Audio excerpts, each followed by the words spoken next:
Assalamualaikum warahmatullahi wabarakatuh. Kami dari kelompok 2 akan mempersembahkan video tentang penjelasan pernikahan. Sebelumnya, perkenalkan, nama saya Kaila Aisyah Putri, absen 17, dan teman saya Melinda Dwi Anggraini, absen 19. Saya Fidel Surotunisa, absen 13. Saya Armaliria, absen 5. Saya Leona Olivia, absen 27. Saya Nurwa Sutar Anadiwanti, absen 29. Selamat menyaksikan video dari kami. Jadi, apa itu pernikahan? Pernikahan menurut kitab Al-Yaqut Al-Nafis secara bahasa adalah menggabungkan dan berkumpul. Sedangkan menurut istilah ialah suatu akad yang menjadikan bolehnya seorang laki-laki dan perempuan untuk melakukan hubungan suami dan istri. Dengan kata lain, pernikahan adalah ikatan lahir dan batin antara seorang laki-laki dan perempuan yang mengharuskan mereka untuk selalu hidup dalam satu rumah tangga yang melalui akad yang menjadikan wajibnya syariat hukum Islam. Dalil nakli tentang pernikahan ada dalam Quran Surat Al-Rum 30:21 yang berbunyi, Bismillahirrahmanirrahim, wa min ayatihi an khalaqalakum min anfusikum azwajan litaskunu ilaiha wa ja'ala bainakum mawaddatan wa rahmah. Inna fi dzalika laayatil liqaumin yatafakkarun.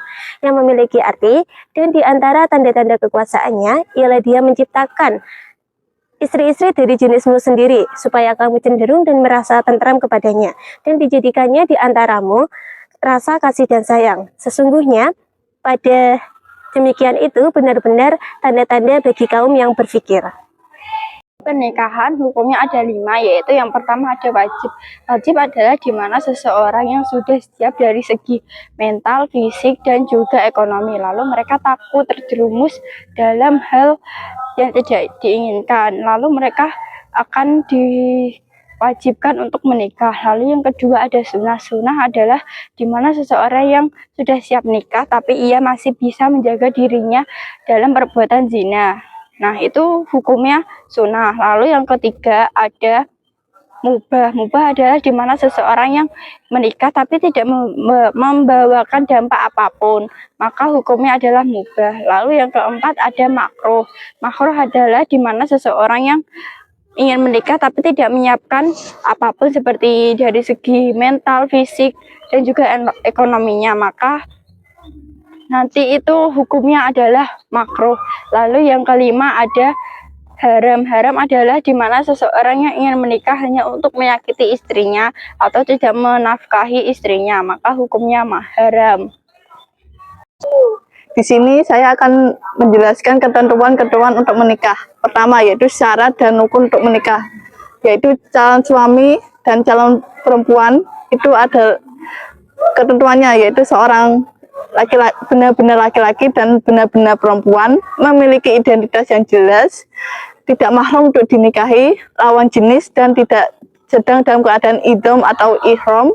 Kemudian sang wali dan dua saksi itu memiliki syarat yang sama, seorang laki-laki, kemudian balik, berakal, adil, dan muslim.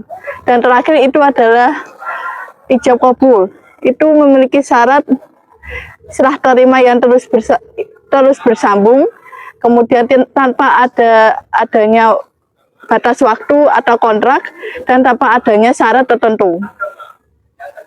Dan yang kedua itu adalah seorang wanita yang tidak boleh dinikahi. Itu ada 2, yaitu selamanya dan sementara. Selamanya itu karena faktor keturunan seperti ibu, saudara, dan sepupu, ataupun ibu tiri atau anak tiri. Dan kemudian yang untuk sementara itu adalah seorang ipar atau seorang wanita yang sudah bersuami. Dan yang ketiga itu ada pernikahan yang tidak sah. Pertama-tama yaitu pernikahan kontrak atau pernikahan yang ada batas waktunya. Kemudian pernikahan batal tanpa maharnya. Kemudian pernikahan formalitas dengan untuk menghalalkan suami lama. Kemudian pernikahan tanpa wali, pernikahan beda agama, dan pernikahan di saat idom atau ihram. Dan yang keempat ada kewajiban seorang suami dan istri. Poin pertama, kewajiban seorang suami.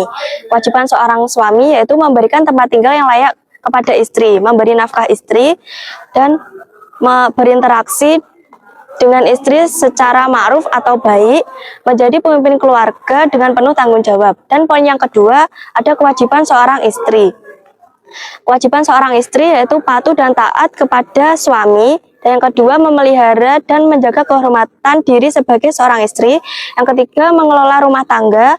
Dan yang keempat, merawat dan mendidik anak, terutama pendidikan agama Islam.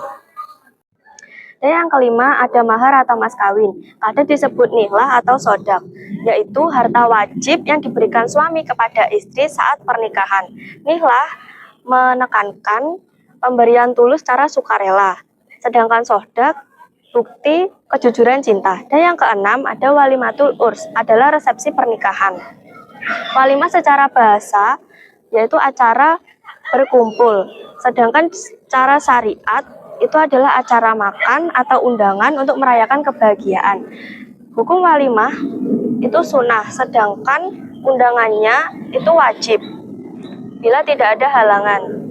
Di sini saya akan menjelaskan beberapa tujuan menikah, yaitu nomor 1, membentuk keluarga yang bahagia. Itu menciptakan rumah tangga yang harmonis, penuh kasih sayang, dan saling mendukung. 2, mendapat ketenangan, yaitu memberi rasa aman, nyaman, dan berbagi tempat untuk hidup. 3, melanjutkan keturunan, yaitu untuk mendapatkan anak dan meneruskan generasi secara sah. 4, ibadah, sebagai perintah dari Tuhan dan bernilai ibadah. 5, saling melengkapi, pasangan yang memiliki kekurangan saling melengkapi dan tumbuh bersama. Memilih hubungan dalam rumah tangga, perhatikan agama dan akhlak. Pilihlah pasangan yang rajin beribadah, baik, jujur, dan sabar. Yang kedua adalah perhatikan fisik, ekonomi, dan keturunan, namun tidak boleh mengalahkan agama dan akhlak. Yang ketiga adalah kenali latar belakang keluarga, karena nilai dan kebiasaan bisa memengaruhi keharmonisan hubungan. Yang keempat adalah visi dan tujuan serta komunikasi yang baik. Yang kelima adalah sholat istikharah. Yang keenam adalah memohon doa restu dari orang tua.